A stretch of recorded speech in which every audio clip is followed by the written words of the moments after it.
안녕 친구들. 오늘 이 시간에는 우리 중학교 1학년 방정식, 항등식에 대한 수업을 할 겁니다. 자, 본격적인 방정식과 항등식 수업에 들어가기에 앞서서 여러분들을 정말 괴롭히고 힘들게 하는, 하지만 이걸 모르면 절대 방정식, 항등식을 또 이해할 수 없게 만드는 문자화식에 대한 용어, 그리고 개념 정리를 먼저 해드리겠습니다. 이거를 잘 이해하셔야지만 방정식과 항등식도 이해가 된다는 거 알고 계시죠? 자, 그럼 문자라는 게 뭘까요, 여러분? 문자는 쉽게 얘기하면 초등학교 때 우리가 많이 사용했던 모르는 거를 네모로 놨었죠. 그 네모가 바로 중학교 와서는 문자예요. 조금 있어 보이긴 하죠. 자, 사실 네모 더하기 2는 5다라는 이런 식이 있었다고 쳐요. 이런 거 우리 초등학교 때 많이 배웠잖아요.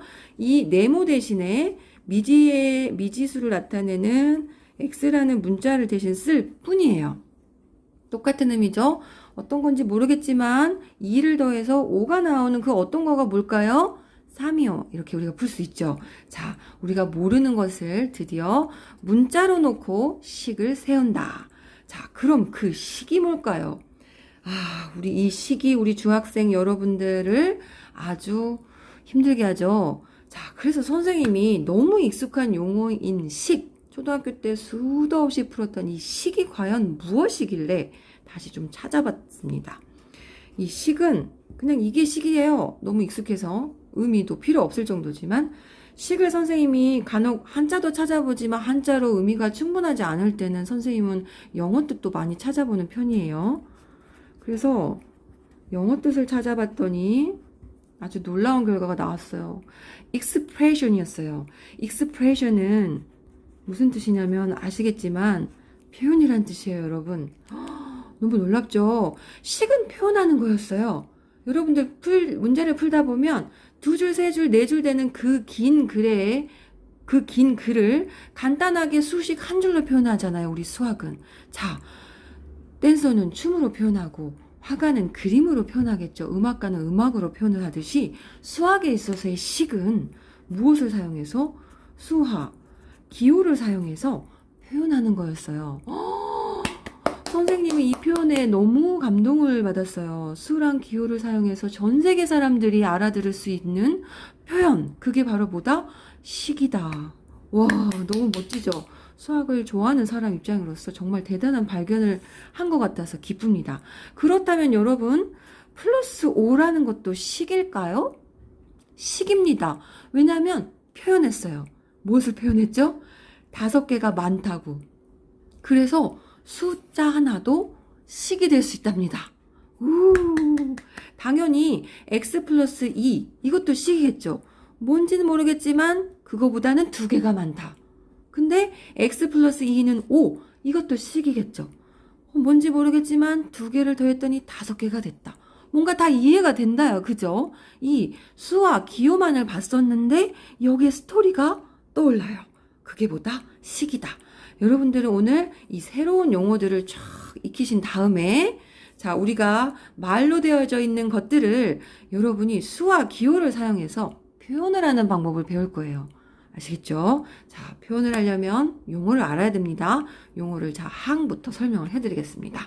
자, 항이란 무엇인가? 이것도 한자를 찾아보면 항목이란 뜻이에요. 항목. 자, 과목할 때 목도 똑같아요. 항목, 항. 자, 어떤 요소, 성분이라고 이해를 하시면 돼요. 근데 그 아이들이 성분이 된 어떤 식에서 있어서의 항목들이 조건이 있어요. 수는 반드시 항이 될 수 있답니다. 수 또는 문자도 되기는 되는데 곱으로만 이루어진 것. 선생님 예를 바로 들어드릴게요. 수라고 하면 뭐 이런 것도 되죠, 그렇죠? 문자의 곱이라고 하면 곱이 보이게 선생님이 늘어뜨려 놔볼게요.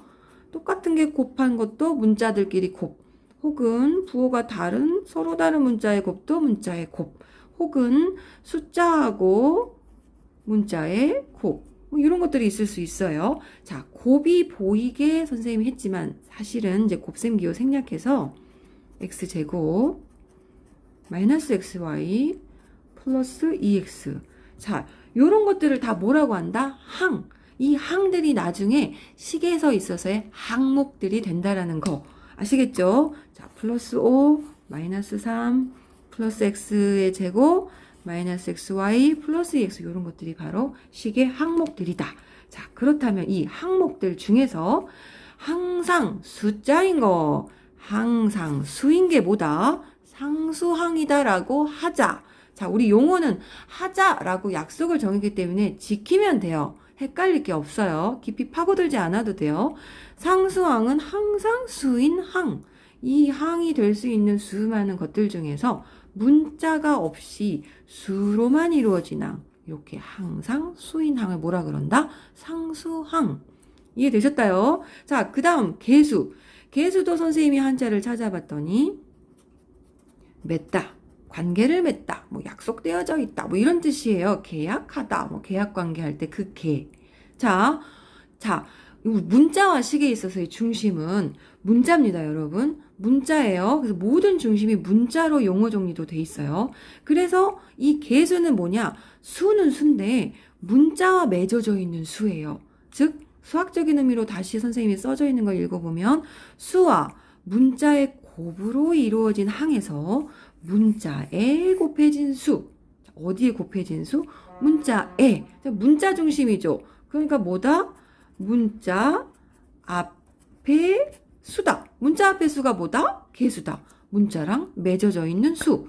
1번에 항에서 예를 들었을 때, 자, 계수가 있습니다. 자, 여기 항에서의 계수는 문자가 x죠. 그래서 x의 계수라고 이름을 짓고 답은 플러스 2. 자, 여기 항에서의 문자는 xy죠.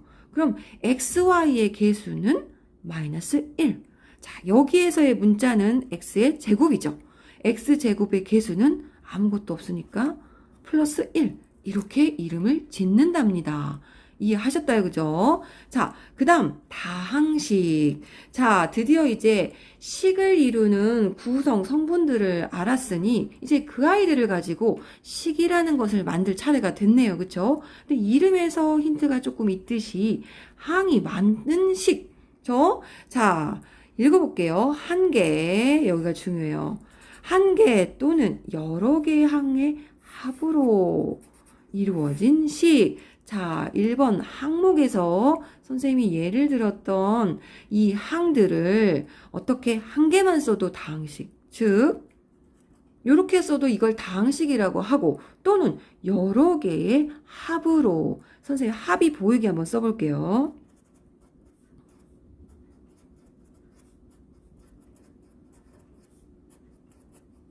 자, 일부러 합이 보이겠습니다.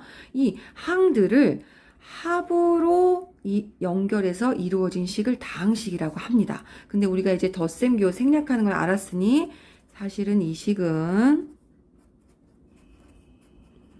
이렇게 되는 거죠. 자, 이렇게. 자, 그럼 거꾸로 다항식을 이렇게 주어졌을 때 항을 찾아라 라고 하면 어떻게? 부호랑 항상 같이, 부호와 같이. 왜냐면 부호 사이사이에 덧셈기호가 생략이 되어 있어요.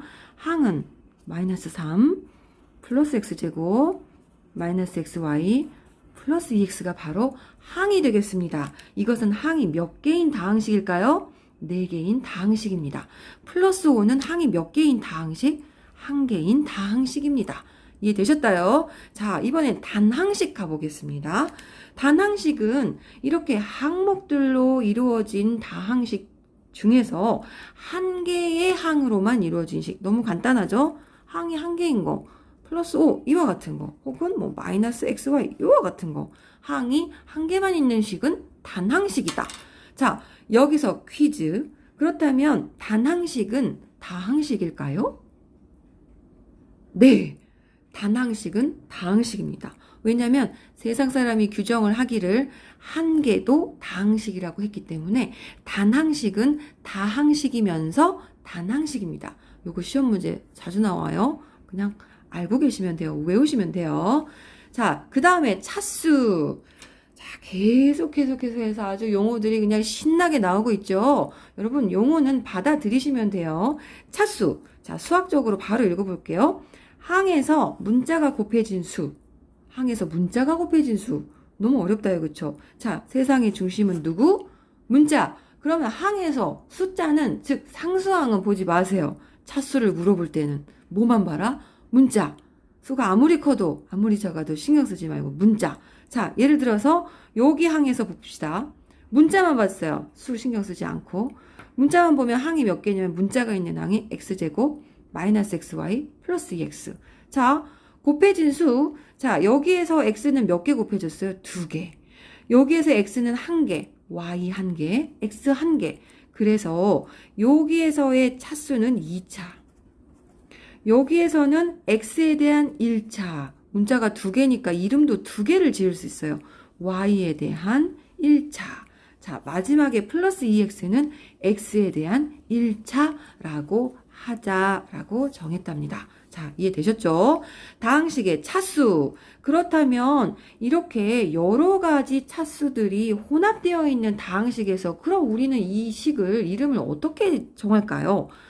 했더니 어떻게 한다? 다항식에서 차수가 가장 큰 항의 차수로 이름을 짓자라고 약속을 한 거예요. 그러면 여기 4번에서의 요 식의 이름은 몇 차식이 될까요? 2차식. 이해되셨습니까? 2차식이라고 하자. 자, 간단하게 이해하시면 돼요. 그럼 1차식은 뭘까요? 차수가 1인 다항식. 자, 그러면 이건 2차식이니까 차수가 1인 다항식은 문자 위에 지수. 지수가 뭐가 돼야 돼요? 1. 알겠습니까? 차수는 쉽게 생각하면 차수는 문자의 뭐다? 지수다. 이렇게 또 이해하시면 되겠습니다. 아시겠죠? 자, 여기까지 용어 설명이었습니다. 자, 개념 설명이 끝났죠? 자, 이제 식을 정리해 보도록 할 텐데요. 그 표현을 해보러 가긴 할 건데, 그 전에 여러분들이 식을 정리할 때 반드시 또 알아야 될 게 동류항이 있어요. 동류항은 종류가 같은 항이에요. 문자와 차수가 같은 항이 동류항이다라고 하는데, 이 말이 무슨 말이냐? 예를 들면, 선생님이 식을 하나 써볼게요. 다항식을.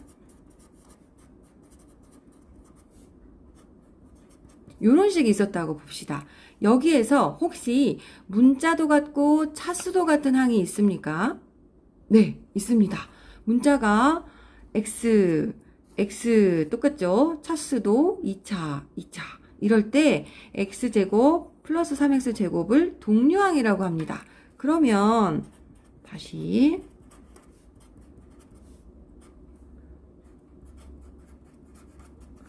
이런 식이 있었다고 봅시다. 여기에서 혹시 동류항을 찾아라. 그러면 뭐죠? 문자도 같고, 차수도 같은 거. 일단, 문자만 보면, 여기 xy. 자, 그래서, 마이너스 xy와 플러스 4xy가 동류항이 되고요. 그럼 숫자는 어때요? 상수항? 자, 상수항은 항상 동류항입니다. 상수항은 둘이 종류가 같아요. 여러분 동류항 이해되셨나요? 자, 문자와 차수가 같은 항, 즉 모양이 똑같은 항을 동류항이라고 합니다. 자, 우리 이제 본격적으로 식을 한번 정리를 해보겠습니다. 자, 식을 정리한다. 어떻게 정리한다? 동류항끼리 모아서. 자, 예를 들어 볼게요. 요런 식을 간단히 했을 때 x의 개수와 상수항의 합을 구하라. 요런 문제가 있었다고 봅시다. 자, 우리 식 괄호 푸는 거, 분배 법칙 다 아시죠? 자, 다 안다라는 생각으로 풉니다, 선생님이. 자, 그대로 하면, 마이너스 6x, 마이너스 3. 자, 여기도 풀겠습니다. 마이너스 4x, 플러스 10이 되죠? 자, 여기서 항이 몇 개죠, 여러분? 항이 하나, 둘, 셋, 네 개죠? 자, 이 중에서 동류항이 있습니까? 이대로 답을 쓰면 맞아요, 틀려요? 틀려요. 우리가 분수도 기하분수가 될 때까지 간단하게 나타내듯이 식도 간단하게 나타낼 수 있을 때까지 나타내줘야 됩니다. 자, 동류항이, 자, 요렇게 동류항. x 똑같죠? 1차. 상수항은 항상 뭐다? 동류항. 그러면 동류항끼리를 선생님이 한 곳으로 몰아보면 이렇게 된다요. 그죠? 자, 마이너스 6x, 마이너스 4x. 뭐죠? 마이너스 10x. 자, 요거 계산하면 플러스 7. 자, 여기서 x의 개수, 상수항. 자, 쉬운 거. 여기서 상수항은 뭐죠? 항상 수인 거. 플러스 7. 오케이? 여기서 상수항은 7이고요. x의 개수는 뭐다? x라는 문자에 맺어져 있는 수, 즉 x 앞에 있는 수 뭐죠? 마이너스 10. 그 둘을 더하라는 게 문제니까 더하면 답이 뭐가 돼요? 마이너스 3. 이해되셨습니까? 문제를 풀면서 용어를 같이 하니까 훨씬 이해가 잘 되실 거예요. 자, 단골 손님으로 나오는 단골 출제에 대한 문제 유형 중에서 자, 1차식이 되기 위한 조건. 아까 차수 배웠었죠. 우리 중학교 1학년은 1차밖에 안 배우기 때문에 1차식이 되기 위한 조건의 문제도 항상 나와요. 예를 바로 들면 요런 다항식이가 있었어요. 이게 x에 대한 1차식이 되도록 하는 상수 a, b의 조건을 구하시오. 이런 문제 항상 나오죠. 자, 근데 이렇게 딱 얼핏 보니 뭐가 보여요? 2차가 보여요. 아, 2차가 보이면 돼요? 안 돼요? 안 돼요. 우리가 자, 문자와 식에 있어서 중심은 누구다? 문자. 그래서 문자만 보세요. 문자가 지금 x제곱과 x가 보이죠? 이것은 분배를 해야 될까요? 말아야 될까요? 하지 말아야 돼요. 왜냐면 너무나 간단하게 정리가 잘 된 식이에요. 동류항끼리 이미 묶어져 있어요. x제곱 모아놨고 x에 대해서 모아놨기 때문에 이거를 또 애써서 푸는 친구들이 있으면 절대 안 됩니다. 자, 1차식이 되려면 우리 2차가 사라져줘야 돼요. 자, x제곱 앞에 있는 개수. 여기서의 개수는 뭐예요? 2a-4. 자, x의 제곱에 딱 붙어 있는 맺어져 있는 2a-4가 무엇이 돼야 x제곱이 사라질까요? 이 아이가 0이 돼야 돼요. 그죠? 그러면 1차식이 되려면 이 x는 꼭 살아있어야 되죠. x 앞에 있는 이 개수 5-b는 어떻게 돼야 돼요? 어떻게 되면 안 돼요? 0이 되면 안 돼요.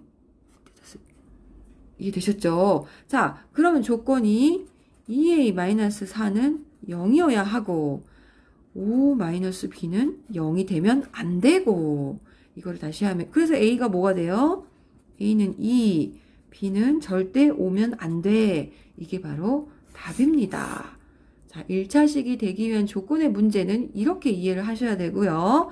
자, 드디어 이제 문장을 그대로 식으로 한번 나타내는 연습을 끝으로 수업을 마치겠습니다. 자, 우리가 수도 없이 봤어요. 초등학교 때부터. 이 한글, 문장을 식으로 쓰기. 자, 근데 중학교에 와서 달라진 점은 뭐다? 문자밖에 없다. 자, 가로가 x, 세로가 x 플러스 3인 직사각형의 둘레의 길이를 x에 대한 식으로 나타내라. 즉, x로 표현해라. 자, 그 식만 보고 둘레의 길이를 표현해라. 자, 선생님, 여러분들이 감이 안 올 때는 좀, 그리셔도 상관없어요. 여러분들 이해를 돕기 위해서 선생님이 좀 그려볼게요. 예를 들면, 요런 직사각형이라는 거죠. 자, 직사각형의 둘레에는, 자, 두 가지 방법이 있을 수 있어요. x도 2개, x 플러스 3도 2개. 자, x도 2개, x 플러스 3도 2개. 이렇게 쓰셔도 되고, x가 2개. 더하기 x 플러스 3도 2개. 아니면 요렇게 생긴 것도 2개. 요 기역자로 생긴 길이가 반대편 니은으로 똑같이 있죠? 그래서 x 더하기 x 플러스 3이 통째로 2개. 요렇게 식을 세우셔도 돼요. 자, 아주 훌륭하게 식을 잘 표현했어요. 이제 간단하게 나타내 봅시다. 자, 요거를 간단하게 하면 여기서도 우리가 흔하게 봤던 동류항의 개념으로 보면 x가 동류항이다요. 그죠? 그래서 4x. 자, 상수항은 항상 동류항이니까 플러스 3 플러스 3이니까 플러스 6.